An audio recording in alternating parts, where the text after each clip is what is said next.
जय माता दी। नमस्कार दोस्तों। अगर आप सन 2021 में माता वैष्णो देवी के दर्शन के लिए जाना चाहते हैं या माता वैष्णो देवी के दर्शनों के बारे में जानना चाहते हैं तो प्लीज़ इस वीडियो को पूरा एंड तक देखें। हमने अपने सफ़र की शुरुआत की नई दिल्ली रेलवे स्टेशन से। प्लेटफॉर्म नंबर 7 पे मिली हमें श्री शक्ति एक्सप्रेस जो जाती है न्यू दिल्ली टू कटरा। नई दिल्ली से इसके चलने का समय है शाम को 5:30 बजे और सुबह ये माता वैष्णो देवी कटरा स्टेशन में पहुंचती है लगभग 5 बजे। इस ट्रेन को बुक करने का फ़ायदा ये है कि हमारी अधिकतर जर्नी रात में निकल जाती है।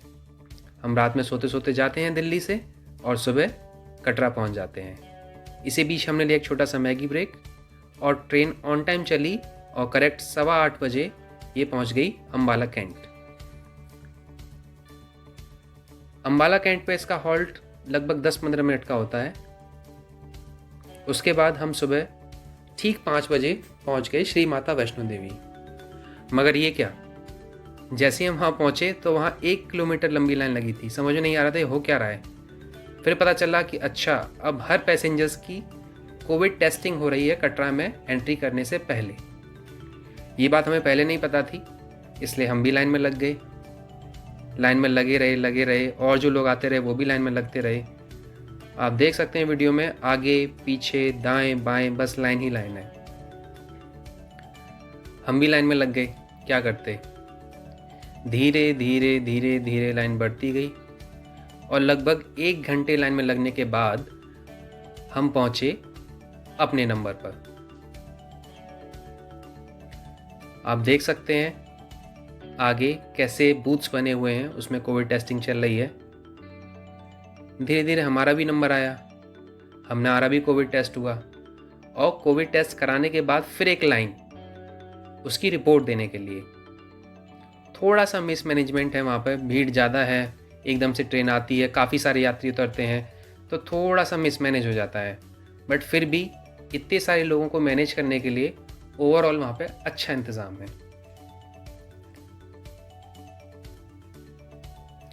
लेकिन इन सब से बचने का एक बहुत अच्छा तरीका है। अगर आप पहले से ही कोविड टेस्ट की नेगेटिव रिपोर्ट लेके जाते हैं तो आपको किसी भी लाइन में लगने की कोई ज़रूरत नहीं है। तो मैं आपको ये एडवाइस करूँगा कि आप जब भी जाएं तो कोविड नेगेटिव की रिपोर्ट लेके जाएं।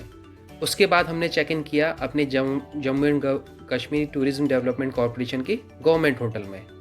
इसकी डिटेल्स मैं आपको बाद में बताऊँगा। उसके बाद जब हमने एंट्री की बाणगंगा से होते हुए अपने एंट्रेंस गेट की, तो वहाँ पे हमें 3 चीज़ों की ज़रूरत पड़ती है। सबसे इम्पॉर्टेंट यात्रा पर्ची जब ऑनलाइन निकाल सकते हैं। दूसरा आपकी कोविड नेगेटिव रिपोर्ट जो आप या तो पहले से ही बनवा के ला सकते हैं या कटरा उतरते टाइम जो वहाँ पे चेकअप चल रहा है वहाँ से ले सकते हैं। और तीसरा यहाँ पे होगा आपका लगेज चेक। एक चीज़ आपको ज़रूर ध्यान रखनी है कि अपनी कोविड रिपोर्ट आपको हमेशा जब तक आप कटरा में हैं अपने साथ रखनी है। उसके बाद हमने अपनी चढ़ाई शुरू की। धीरे धीरे धीरे धीरे हम चले अपने एंट्रेंस से। सबसे पहला स्टॉप है बाणगंगा के लिए। वहाँ पे आपको चलने के लिए बहुत सारी सुविधाएं उपलब्ध हैं। आप चाहें तो घोड़ा कर सकते हैं, आप चाहें तो पालकी कर सकते हैं, आप हेलीकॉप्टर से भी जा सकते हैं। तो घोड़े का लगभग मूल्य है 500 से 800। अगर पालकी से आपको भवन तक जाना है तो लगभग 2000 से 3000। तो पहला स्टॉपेज जो पड़ता है वो पड़ता है हमारा बाणगंगा। अब बाणगंगा के पीछे की कहानी क्या है वो मैं आपको शॉर्ट में समझाता हूं। कहते हैं जब भैरवनाथ ने छल से मां वैष्णवी को पकड़ना चाहा तो मां ने वायु का रूप बदलकर त्रिकुट पर्वत की ओर अपना रुख कर लिया। इसी रुख में उनके साथ थे पवनपुत्र हनुमान। तो चलते चलते जब हनुमान जी को प्यास लगी तो उन्होंने माता से आग्रह किया कि माँ मुझे प्यास लगी है। तो माँ वैष्णवी ने अपने धनुष से एक बाण चलाया जिससे एक जलधारा निकली और उससे अपने केश धोए।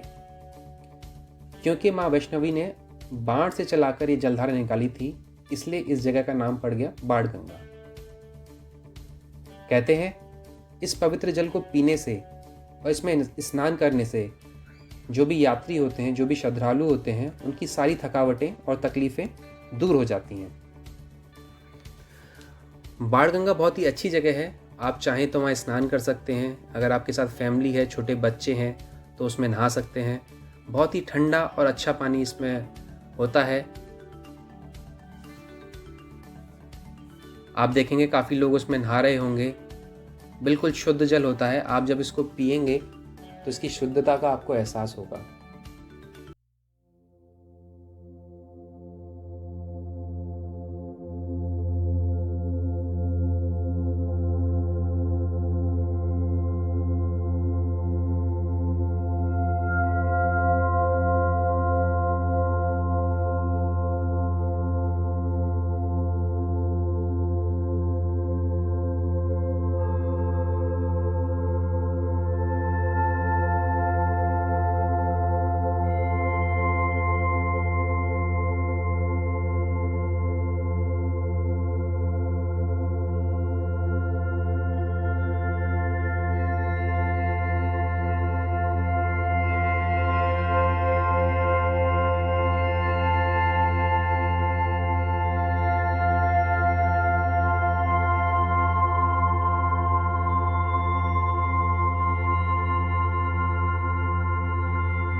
वो है चरण पादुका। चरण पादुका की भी अपनी महत्वता है।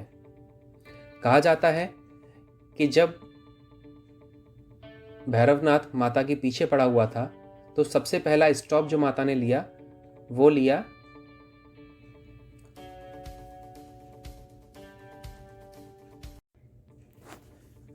दोस्तों, बाणगंगा के बाद जो दूसरा मेन स्टॉप आता है वो है चरण पादुका टेम्पल। कहा जाता है कि बाणगंगा के बाद माता वैष्णवी ने यहाँ पर कुछ देर विश्राम किया था और भैरव को पीछे मुड़ के देखा था।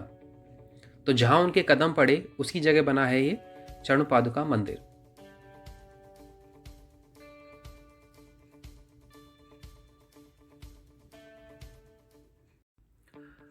दोस्तों, अगर किसी भी कारण से आप ऊपर चढ़कर नहीं जा सकते हैं या आपके परिवार में बुज़ुर्ग हैं जिन्हें चढ़ाई चढ़ने से तकलीफ़ होती है, तो आजकल माता वैष्णो देवी के दरबार में जाने के लिए बहुत सारी सुविधाएं उपलब्ध हैं। जैसे आप घोड़ा कर सकते हैं, जिसका मूल्य लगभग 500 से 800 रुपये होता है।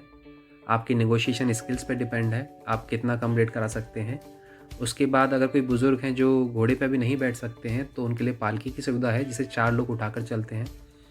इसका रेट लगभग 2000 से 3000 रुपये स्टार्ट पॉइंट से भवन तक का होता है।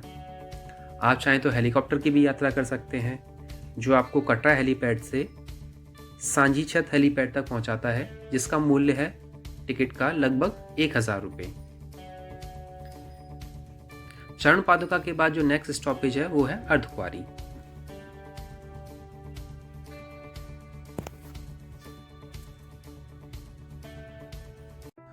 तो दोस्तों चरण पादुका के बाद जो हमारा नेक्स्ट स्टॉपेज पड़ता है वो है अर्धकुंवारी। अर्धकुंवारी के बारे में कहा जाता है कि माँ वैष्णवी ने अर्धकुंवारी में उपस्थित गुफा में 9 महीने तक तपस्या की। भैरवनाथ भी उनके पीछे वहां तक आया था। तब एक साधु ने भैरवनाथ से कहा कि भैरवनाथ, तू जिसे एक छोटी कन्या समझ रहा है वह आदिशक्ति जगदम्बा है, इसलिए उस महाशक्ति का पीछा छोड़ दे। भैरवनाथ ने साधु की बात नहीं मानी।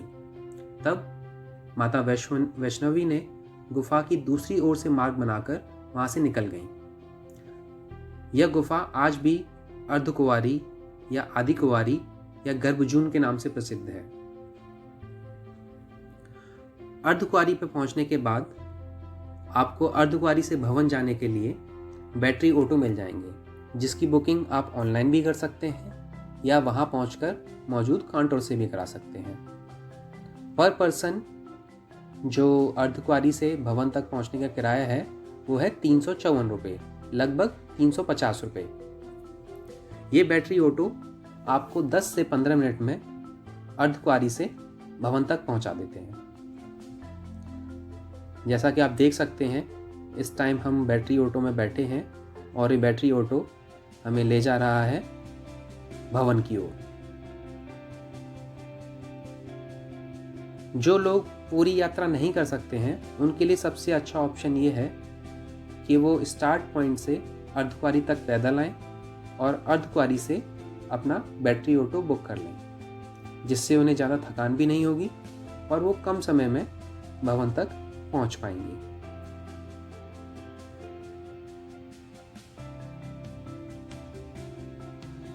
जितने भी बैटरी ऑपरेटेड ऑटोज़ हैं सारे इलेक्ट्रिकल हैं, जिससे कोई धुआं ना हो, कोई प्रदूषण ना हो। जय माता दी। तो दोस्तों, अर्धकुंवारी से ऑटो द्वारा, पैदल या घोड़े द्वारा या पालकी द्वारा जब आप भवन पर पहुंचते हैं तो आपको सबसे पहले प्रसाद लेना होता है। प्रसाद आप अपनी इच्छा अनुसार, अपनी श्रद्धा अनुसार 50 रुपये, 70 रुपये, 100 रुपये, 200 रुपये अपनी मनमर्जी से खरीद सकते हैं। और हाँ, सबसे इम्पॉर्टेंट बात, ये प्रसाद खरीदना कोई मैंडेटरी नहीं है। अगर आप चाहें तो बिना प्रसाद लिए भी माँ वैष्णवी के दर्शन कर सकते हैं। माता वैष्णवी के दर्शनों को जाने से पहले आपको अपना सारा सामान वहाँ मौजूद लॉकर रूम्स में जमा कराना होता है, जैसे अपना बैग, कोई भी चमड़े का सामान जैसे पर्स, बेल्ट, मोबाइल, इस तरह का सारा सामान आपको वहाँ मौजूद लॉकर्स में जमा कराना होता है, जिसकी सुविधा बिल्कुल निःशुल्क है। इसके बाद प्रसाद लेने के उपरांत तथा अपना सामान जमा कराने के बाद आप भवन में जाने के लिए लाइन में लग जाते हैं। भवन की भी अपनी एक महत्वता और एक कहानी है। कहा जाता है कि अर्धकुंवारी में जब माँ वैष्णवी दूसरी साइड से निकल गईं, तब उन्होंने आकर भवन में स्थित गुफा में थोड़ा विश्राम किया। उनके साथ भगवान हनुमान जी भी थे। वहीं पीछे पीछे भैरवनाथ भी पहुंच गया। माता ने भैरवनाथ को चेताया और वापस जाने को कहा, वह फिर भी नहीं माना। माता गुफा के और भीतर चली गई और भगवान हनुमान जी गुफा के बाहर ही माता की रक्षा के लिए रह गए। भैरवनाथ ने आके हनुमान जी से युद्ध किया और युद्ध कई दिनों तक चला। इस युद्ध को लड़ते लड़ते हनुमान जी थक कर निढाल हो गए। इसे देखकर माता वैष्णवी ने महाकाली का रूप लिया और भैरवनाथ का संहार कर दिया। भैरवनाथ का सिर उस भवन में स्थित गुफा से कहीं दूर जाकर गिरा। उसी जगह पर आज भैरवनाथ का मंदिर है। जब भैरवनाथ का सिर कट के गिरा तो भैरवनाथ ने माता से माफ़ी मांगी और भैरवनाथ ने कहा कि हे माँ, मुझसे गलती हो गई और ये अधर्म मैंने आपके हाथों मोक्ष पाने को किया था।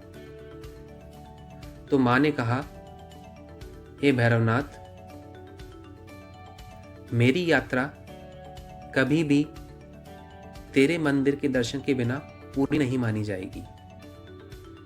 इसलिए जब भी हम माता वैष्णो देवी के दर्शन करते हैं तो भैरवनाथ के दर्शन भी हमेशा करते हैं।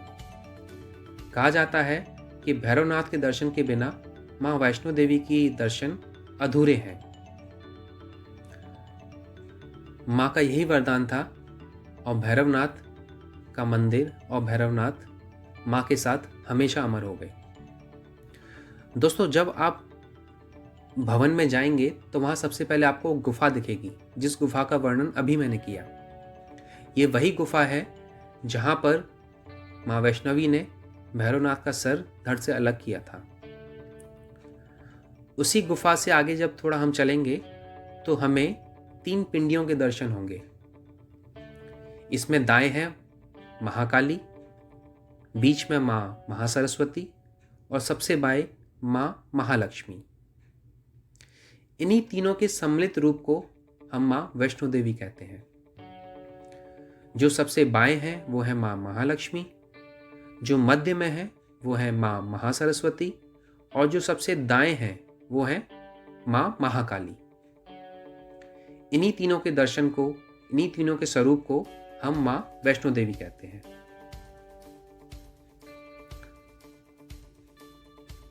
यही है माँ वैष्णो देवी।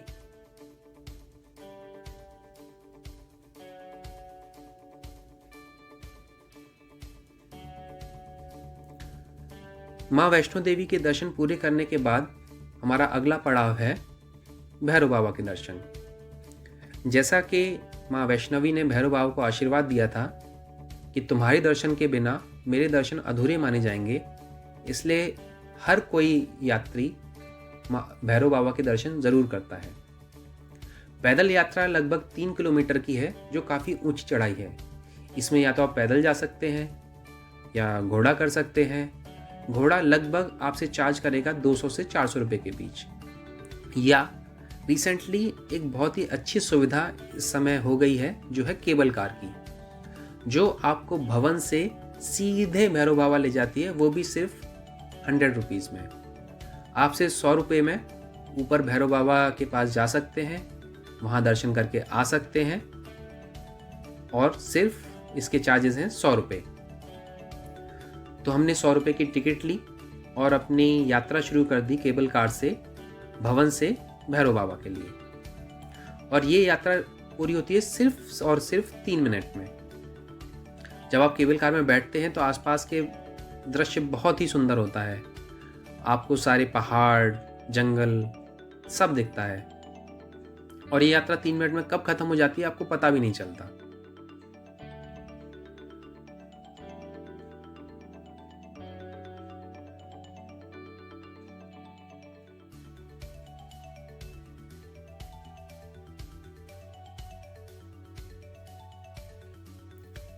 हाँ दोस्तों, एक चीज़ हमें ज़रूर ध्यान रखनी है कि जब हमने केबल कार की टिकट ली है तो उसे संभाल के रखना है, क्योंकि वही टिकट लौटते टाइम भी काम आती है। अगर आपकी वो टिकट खो गई तो आपको दोबारा से 100 रुपये की टिकट लेनी पड़ेगी।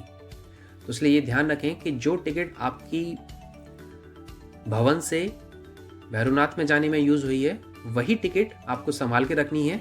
उसी टिकट के थ्रू आप लौट कर भी आएंगे।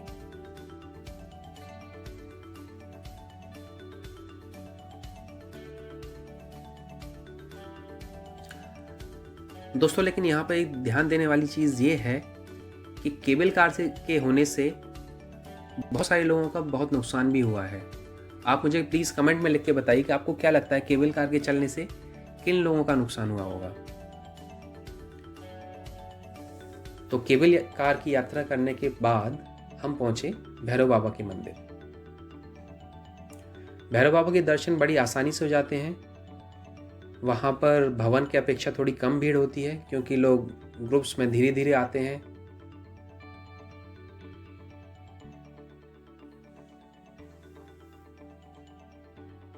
भैरव बाबा के दर्शन करने के बाद उनकी धुनी लेना न भूलें।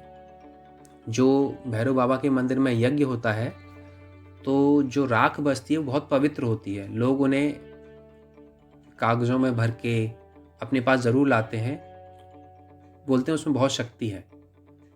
तो जब भी आप भैरव बाबा के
चाय नाश्ता कीजिए, थोड़ा रिलैक्स कीजिए और जय माता दी करते हुए आराम से धीरे धीरे लौट आइए नीचे।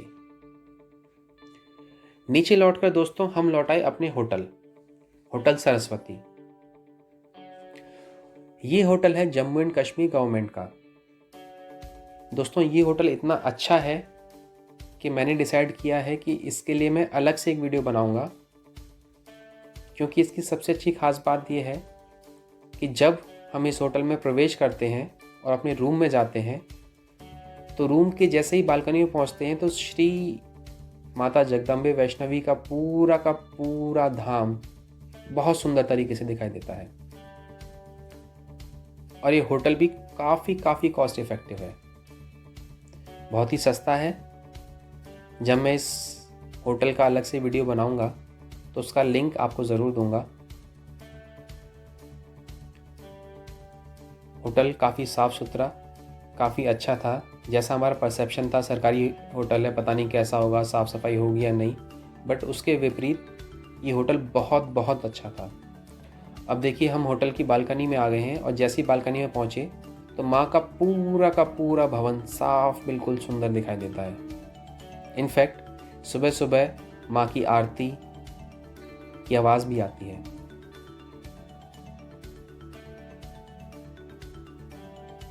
ये होटल स्थित है बाणगंगा में, जहाँ से आप पैदल इजीली स्टार्ट पॉइंट पर पहुँच सकते हैं।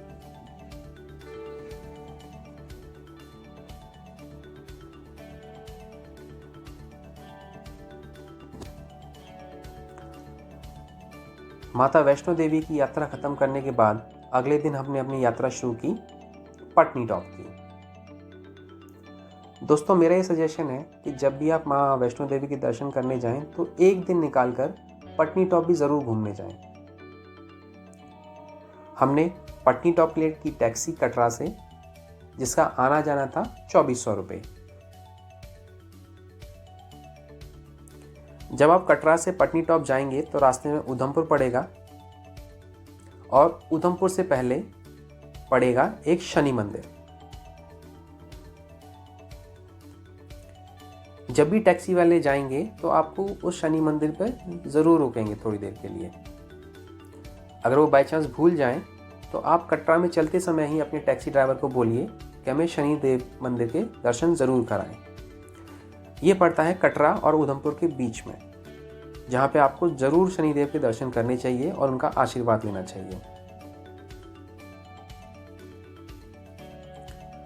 एक और इम्पॉर्टेंट चीज़ दोस्तों, कि जब आप कटरा से पटनी टॉप के लिए जाते हैं तो वहाँ पे एक अभी सिंगल रोड है।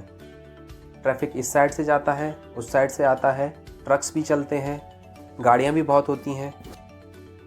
इसलिए कोशिश करें कि जब भी आप पटनी टॉप जाएं तो सुबह 6 या 7 बजे तक अपनी यात्रा शुरू कर दें, ताकि अननेसेसरी जाम में फंसने से और ट्रैफिक से आप बच सकें। हमने अपनी यात्रा शुरू की 9 बजे के आसपास, तो हमें 1 घंटे ट्रैफिक में फंसना पड़ा। इसलिए आप जब भी कटरा से पटनी टॉप की यात्रा करें तो हमेशा कोशिश करें कि जितनी जल्दी हो सके आप उतनी जल्दी निकलें, ताकि पटनी टॉप में जल्दी पहुँचें और वहाँ जाकर मज़े कर सकें, ना कि जाम में फंसे रहें।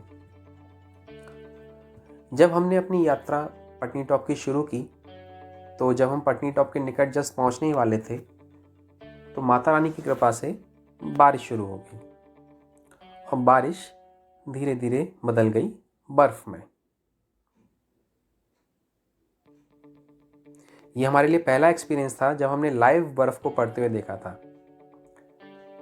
सबने कटरा में बोला था कि बर्फ तो अभी नहीं पड़ रही, बट आपको पड़ी हुई पटनी टॉप या नत्था टॉप में मिलेगी। तो हम तो इसी प्लान से गए थे कि हमें वहाँ पड़ी हुई मिलेगी, बट माता रानी की कृपा से लाइव स्नोफॉल शुरू हो गया। जैसे कि आप देख सकते हैं, पटनी टॉप पहुँचने से 10-15 मिनट पहले ही थोड़ी थोड़ी बर्फ गिरना शुरू हो गई।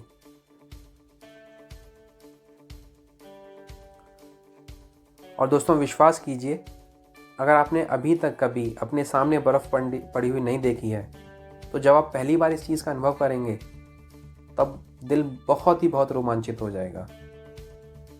जैसे जैसे हम पटनी टॉप की तरफ बढ़ते गए बर्फ़ और तेज़ पड़ने लगी और धीरे धीरे हालत ये हो गई कि पटनी टॉप के पॉइंट पर पहुंचने के बाद बर्फ़ इतनी बढ़ गई कि पुलिस ने आगे जाने के रास्ते ही बंद कर दिए। पटनी टॉप के आगे पड़ता है नत्था टॉप और नत्था टॉप के आगे पड़ता है सुंदरनगर। तो इस पॉइंट पर जैसे ही हम पहुंचे बर्फ़ इतनी हो गई, सड़कों पर बर्फ़ इतनी बढ़ गई कि टैक्सीज़ को आगे जाने से रोक दिया गया। बट हमारे लिए लाइव स्नोफॉल का मज़ा लेना ही काफ़ी था। अगर आप फरवरी, मार्च या अप्रैल तक जा रहे हैं तो हो सकता है आपको लाइव बर्फ़ ना मिले, लेकिन आपको पड़ी हुई बर्फ़ पटनी टॉप, नत्था टॉप या सुंदरनगर में ज़रूर मिल जाएगी। तो ये है 23 जनवरी 2021 का दिन, जब हम पटनी टॉप में थे और वहाँ अच्छी खासी बर्फबारी हुई।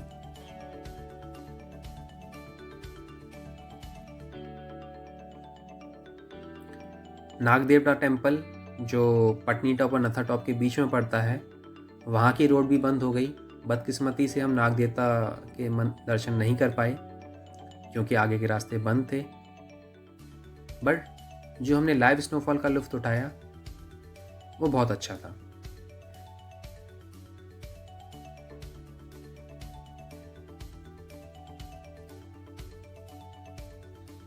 स्नोफॉल इतना हो गया कि धीरे धीरे गाड़ियाँ स्किड होना शुरू हो गई। तो हमने डिसाइड किया कि अब धीरे धीरे हमें नीचे वापस उतरना चाहिए।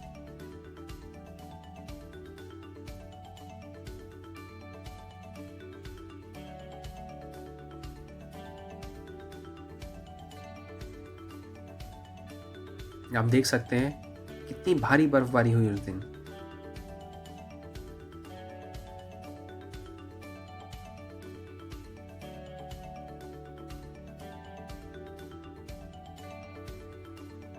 फिर हमने धीरे धीरे लौटना शुरू किया पटनी टॉप से वापस कटरा। दोस्तों, जब आप पटनी टॉप से कटरा जाएंगे या कटरा से पटनी टॉप जाएंगे तो रास्ते का व्यू बहुत ही अच्छा है। पहाड़ियाँ, छोटे छोटे झरने, छोटी नदी। हालांकि रास्ता 2-2.5 घंटे का है, लेकिन आप उस रास्ते को इतना एंजॉय करेंगे कि कब वो 2-2.5 घंटे निकल जाएंगे आपको पता ही नहीं चलेगा। दोस्तों, एक चीज़ और, जब आप पटनी टॉप से कटरा वापस लौटेंगे तो लगभग आधे रास्ते में पड़ेगा प्रेम दी हट्टी, जो वहाँ की बहुत फेमस शॉप है, जो फेमस है अपने पतीसा के लिए, पेड़ा बर्फ़ी के लिए और कलाकंद के लिए। तो जब आप वहाँ से लौटें तो कुछ ना कुछ ज़रूर लें। पतीसा, पेड़ा बर्फ़ी, कलाकंद।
कि आपको डिस्क्रिप्शन में मिल जाएंगे। तो जय माता दी दोस्तों, उम्मीद करता हूँ ये जानकारी आपके काम आएगी। स्पेशली 2021 में जो लोग यात्रा कर रहे हैं उनके लिए ज़रूर काम आएगी। उनसे मेरी एक सिंपल सलाह यही है कि अपना टाइम बचाने के लिए कोविड का टेस्ट करा कर जाएं और अपनी कोविड नेगेटिव रिपोर्ट लेकर जाएं, जिससे आपको कटरा स्टेशन पर अपने 1.5-2 घंटे वेस्ट ना करने पड़े। तो दोस्तों, थैंक यू वेरी मच। जय माता दी।